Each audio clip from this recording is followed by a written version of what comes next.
हमने क्या किया है कि हमारी राशियों का वर्गीकरण है। जैसे राशि हमारी 12 राशियां हैं, इसको हमने क्या किया है, 12 राशियों को बाइफरकेट किया है।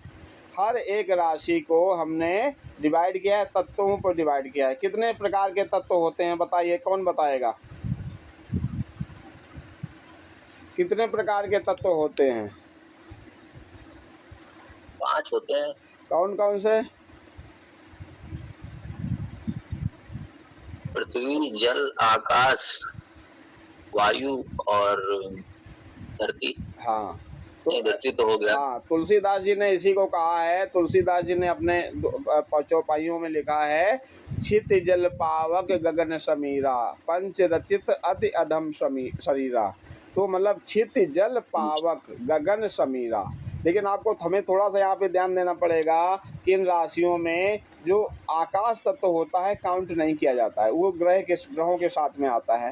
राशियों में जो होता है केवल 4 तत्व होते हैं, अग्नि तत्व, पृथ्वी तत्व, वायु तत्व और जल तत्व। इन्हीं 4 तत्वों के अनुसार राशियों के कैरेक्टरिस्टिक्स होते हैं, राशियों की विशेषताएं होती हैं। जैसे मैं आपको बताता हूँ, जैसे अग्नि तत्व आप लेते हैं तो अग्नि तत्व की जो राशियाँ होती हैं, कौन कौन सी राशियाँ हैं? मेष राशि, सिंह राशि और धनु राशि। अब इसको आप नंबर में अगर देखेंगे, जैसे आपने 12 राशियाँ आपने देखी हैं, तो सीरियल वाइज अगर आप काउंट करेंगे तो मेष राशि का नंबर पहला आता है, सिंह राशि का 5वां नंबर आता है और धनु राशि का 9वां नंबर। तो मैंने यहाँ पे लिखा है 1, 5, 9। तो आप इसको सिंपल, आप इसको इस तरह से आप लर्न करें इसको कि अगर आपसे पूछा जाए कि अग्नि तत्व की राशियाँ कौन कौन सी हैं, तो आप बताएं 1, 5, 9। लेकिन 1, 5, 9 ये केवल आपको लर्न करने के लिए है। अगर आपसे है, आपको पता होगा कि अगर 1 नंबर की राशि कौन सी, तो आप बोलेंगे मेष, दूसरा सिंह, तीसरा धनु राशि। आपको इजी करने के लिए यहाँ पे 1, 5, 9 दे दिया है कि 1, 5, 9 नंबर की जो राशियाँ होती हैं वो अग्नि तत्व की राशियाँ होती हैं। इनके कैरेक्टरिस्टिक्स ट्रेट्स क्या होते हैं इसके, कि उत्साही होती है। ऐसे जातक जो अग्नि तत्व के जो की राशियां हैं, इनके जो जातक होते हैं वो उत्साही होते हैं, मतलब फुल ऑफ द जो होते हैं, किसी एंथुजियास्ट से फुलफिल्ड होते हैं। तो ये जातक जो एंथुजियास्टिक होते हैं बहुत ज़्यादा। दूसरा क्या है, ये इन लोगों में जो होता है लीडरशिप क्वालिटी होती है, मतलब नेतृत्व करता होते हैं ये लोग। इन लोगों को, ये लोग अपने साथ वालों को लेकर के आगे बढ़ करके, ये लीडरशिप की क्वालिटी होती है, आगे बढ़ करके ये नेतृत्व करते हैं ये लोग, अग्नि तत्व के जो जातक होते हैं। दूसरा पृथ्वी तत्व। पृथ्वी तत्व की राशियाँ कौन कौन सी हैं? वृष राशि, कन्या राशि, मकर राशि। ये राशियाँ हैं पृथ्वी तत्व की, आपकी राशियाँ हैं ये। तो पृथ्वी तत्व की जो राशियाँ हैं, तो पृथ्वी तत्व की राशियों के जो जातक होते हैं वो व्यवहारिक होते हैं और भरोसेमंद होते हैं, पृथ्वी तत्व की राशियों के जो हैं। तीसरा वायु तत्व की राशियाँ जो आ जाती हैं, मिथुन, तुला और कुंभ राशि। ये वायु तत्व की राशियाँ हैं, मतलब 3, 7 और 11 नंबर की जो राशियाँ हैं वो आपकी वायु तत्व की राशियाँ जाती हैं। और वायु तत्व की राशियाँ के जो जातक होते हैं वो बुद्धिमान होते हैं और सोशल होते हैं, सामाजिक दायरा उनका बड़ा होता है, बुद्धिमान ऐसे जातक होते हैं। और जो जल तत्व की जो राशियां हैं 4, 8 और 12, मतलब कर्क राशि, वृश्चिक राशि और मीन राशि, ये जातक भावुक होते हैं और संवेदनशील होते हैं। ये तत्व हैं राशियों के। अब आप इसका यूज़ कहाँ पे करेंगे? इनका यूज यहाँ पे करने के साथ साथ, तो ये तो आप जो इनके जो कैरेक्टरिस्टिक्स लिखे हैं ये तो वही हैं, इसका यूज़ हम लोग करते हैं रेमेडियल पार्ट में करते हैं। जैसे आपने देखा कि आपको जो है कोई ग्रह, खराब ग्रह कोई बैठा है, अग्नि तत्व की राशि में अगर कोई खराब ग्रह बैठा है तो उसकी रेमेडी करने के लिए आप जो है उस ग्रह से संबंधित मंत्र का, उस ग्रह से संबंधित ग्रह की लकड़ी लेकर के, समिधा लेकर के आप उसका हवन करें मंत्र से। जैसे सपोज करिए कि सूर्य है आपका, सूर्य आपका नीच का है। आपको ये पता है ना सूर्य नीच राशि का किस राशि में नीच का होता है, पता है आपको? कौन बताएगा? नहीं। सूर्य जो होता है नीच का जो होता है सूर्य, वो किस राशि में होता है? आप म्यूट करिए, म्यूट है, अनम्यूट करिए। हाँ, मकर और कुंभ में पड़ेगी। नहीं, सूर्य जो होता है तुला राशि में नीच का होता है और मेष राशि में उच्च का होता है। अब देखिए कि कोई ग्रह अगर नीच का है तो क्या प्रभाव पड़ेगा, उच्च का है तो क्या प्रभाव पड़ेगा, ये भी आपको पता होना चाहिए। अब इसके लिए आपको क्या होना है, सूर्य की आपको विशेषताएं पता होनी चाहिए, सूर्य क्या करता है। तो ग्रहों में सूर्य जो है राजा होता है ना, ग्रहों का राजा सूर्य को बोलते हैं ना। सूर्य ग्रहानाम पति, सूर्य को ग्रहों का अधिपति कहा गया है। तो अगर सूर्य किसी का है, लग्नेश है सूर्य किसी का, तो कहा जाएगा कि ऐसा जातक जो होगा राजा के समान जीवन जीना व्यतीत करे, पसंद करेगा। परंतु अगर वह जातक, एक तो ये हो गया, दूसरा क्या है गया कि ऐसा जातक तेजस्वी होगा। तीसरा हो गया सूर्य को राजा का कारक मानते हैं, राजा राज दरबार का मानता है, राजा के दरबार में शासन से संबंधित जितने भी लोग होते हैं उन सभी का कारक सूर्य को बोलते हैं। अगर आपके शासन से या आपके बॉस से आपकी नहीं ट्यूनिंग मैच कर रही है तो इसका कारण है कहीं ना कहीं से आपका सन खराब है, सूर्य आपका खराब है। खास तौर से गवर्नमेंट सर्वेंट्स के लिए ज़्यादा इम्पोर्टेंट है। सूर्य आपको अगर अच्छा आप करते हैं तो आपके बॉस से, आपके उच्चाधिकारियों से आपकी ट्यूनिंग बेहतर रहेगी। तो इसमें आप अब देखिए, मैंने आपको अच्छी चीज़ें बताई, ख़राब चीज़ें बताई। अगर सूर्य आपका उच्च का है, अच्छी स्थिति में है, तो आपका बॉस आपकी रेस्पेक्ट करेगा, आपका बॉस से आपकी ट्यूनिंग अच्छी रहेगी। सूर्य आपका अच्छा है तो आपके शासन प्रशासन से आपको जो है मदद मिलेगी।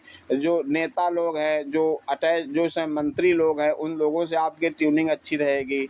और इन सारी चीज़ें आपके चेहरे पे तेज अलग नज़र आएगा, सूर्य के समान आपके चेहरे में तेज नज़र आएगा।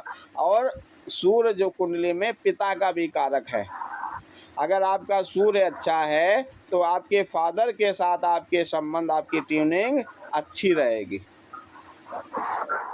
तो अब ये तो मैंने अच्छी बताई। अगर आपका सूर्य खराब है तो यही चीज़ें आपकी डाउनवर्ड चली जाएंगी, मतलब नीचे अपोजिट हो जाएंगी आपकी। तो अगर अब आपको सपोज करिए कि मैंने आपको कहा कि सूर्य आपका मेष राशि, सिंह राशि और धनु राशि, इन 3 राशियों में बैठा है, खराब फल दे रहा है, किसी खराब ग्रह के साथ बैठा है, तब सोच करिए राहु के साथ बैठा है, शनि के साथ बैठा है, तो क्या करेंगे आप, जो है सूर्य का उपाय करेंगे। क्या उपाय करेंगे उस केस में, क्योंकि अग्नि तत्व की राशि के साथ सूर्य बैठा है, तो उसके लिए फिर आप क्या करेंगे, सूर्य की लकड़ी लेकर के सूर्य के मंत्र का 108 बार हवन करेंगे। अब आप कहेंगे सूर्य की लकड़ी कौन सी है, तो सूर्य की जो लकड़ी है, सूर्य का जो वृक्ष जो रिप्रेजेंट करता है वो अकौड़े का वृक्ष होता है, वो सूर्य को रिप्रेजेंट करता है। तो अकौड़े की लकड़ी लेकर के सूर्य की उंगली के बराबर, सूर्य की उंगली ये है, ये वाली छोटी से बगल वाली, ये सूर्य की उंगली है, ये वाली।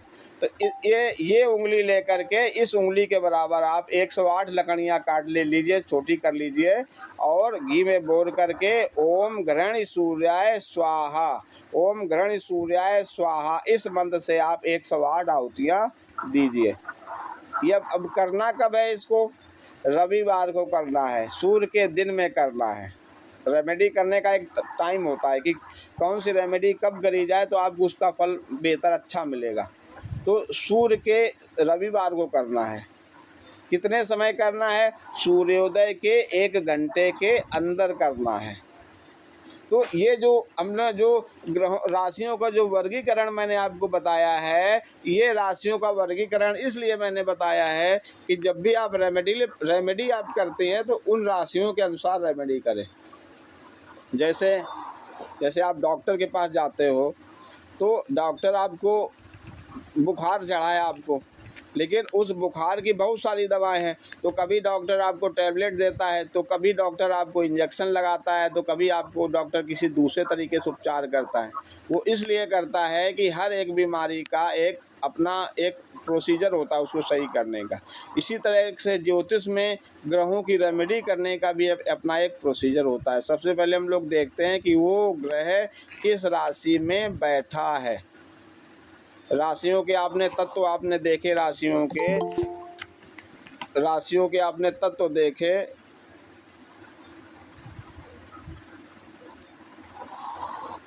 आपने राशियों के भी आपने तत्व पढ़े हैं राशियों के, कि आपकी जो है अग्नि तत्व की राशि है, पृथ्वी तत्व की राशि है, जल तत्व की राशि है, वायु तत्व की राशि है। इतनी प्रकार की आपकी राशियां हैं। तो अगर आप ये देख रहे हैं कि अगर आप सपोज करिए कि आपने देखा कि आपका कोई ग्रह अगर आपका बैठा है पृथ्वी तत्व की राशि में, आपका कोई ग्रह बैठा है, अगर कोई ग्रह आपका पृथ्वी तत्व की राशि में बैठा है, तो आप क्या रेमेडी करेंगे, तो क्या उपाय करेंगे आप।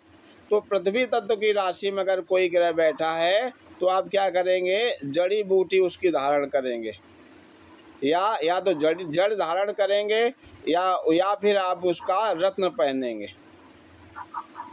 रत्न तो आपको पता ही होगा, जैसे सूर्य को मैंने बताया, सूर्य आपका अगर किसी कुंडली में आपका अगर बैठ जाए, पृथ्वी तत्व की राशि में अगर सूर्य आपका बैठ जाए, तो फिर आप जो उसके लिए क्या करेंगे। अगर आपका पृथ्वी तत्व की राशि में अगर आपका सूर्य बैठ जाए, तो आप जिसके लिए क्या करेंगे, अकौड़े की आँख की लकड़ी को जो है सूर्य की उंगली के बराबर आँख की लकड़ी काट ले।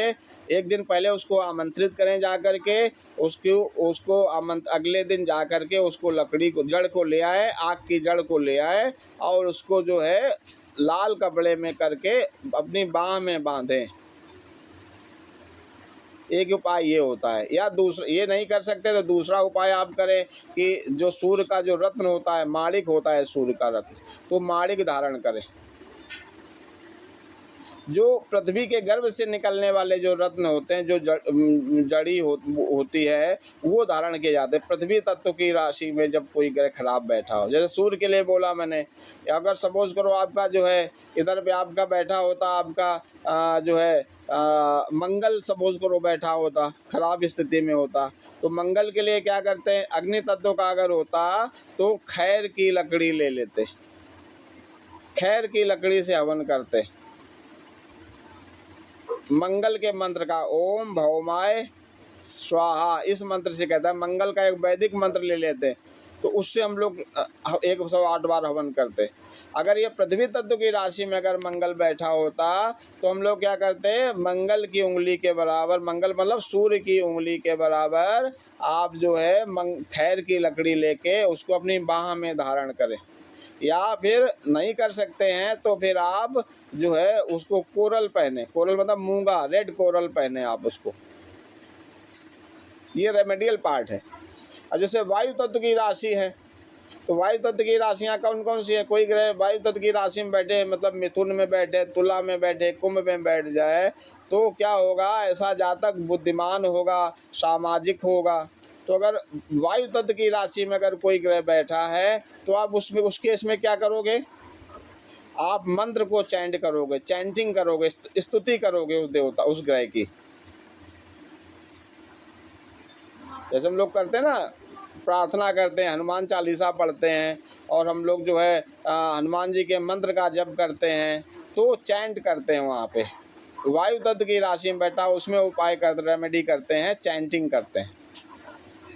और जल तत्व में अगर कोई खराब कोई ग्रह बैठा हो, वो अच्छा फल नहीं दे रहा है, तो उसकी रेमेडी करने के लिए आप क्या करते हो, उसको प्रवाहित करते हो या दान देते हो। जैसे बताया जाता है, कुछ लोग बताते हैं शनि आपका खराब है, शनि अच्छा फल नहीं दे रहा है, तो कुछ लोग कहते हैं कि अपने वजन के बराबर लकड़ी का कोयला ले लो और उसको बहते हुए जल में आप प्रवाहित कर दो। तो वो पृथ्वी जल तत्व में अगर बैठा ग्रह है तो ये करना चाहिए। या कहा जाता है शनि का दान कर दो, कहते हैं कि शनि का दान करो। तो शनि का दान करने के लिए क्या करना है कि आप उड़द की दाल ले लो, काले उड़द की दाल ले लो, आप नमक ले लो, काला तेल ले लो, लोहा ले लो कुछ, ये सारी चीज़ें लेकर के थोड़ा सा सीधा ले लो ये, और कुछ रुपए लग करके किसी ब्राह्मण को या किसी को शनिदेव मंदिर में किसी जो बैठे हो, पुजारी जी बैठे हो, उनको जा करके आप शनिवार को दान कर दो, जाकर डोनेट कर दो जाके। अगर उनको आप दान करते हो तब भी उनका प्रभाव, उसका शुभ फल आपको मिलेगा। तो कहने का मेरे तात्पर्य ये है कि ग्रह जिस तत्व की राशि में बैठा है उसके अनुसार आप उसका उपाय करेंगे तो ज़्यादा फायदा करता है, जो ज़्यादा असर रहता है, दिखाई देता है उसका।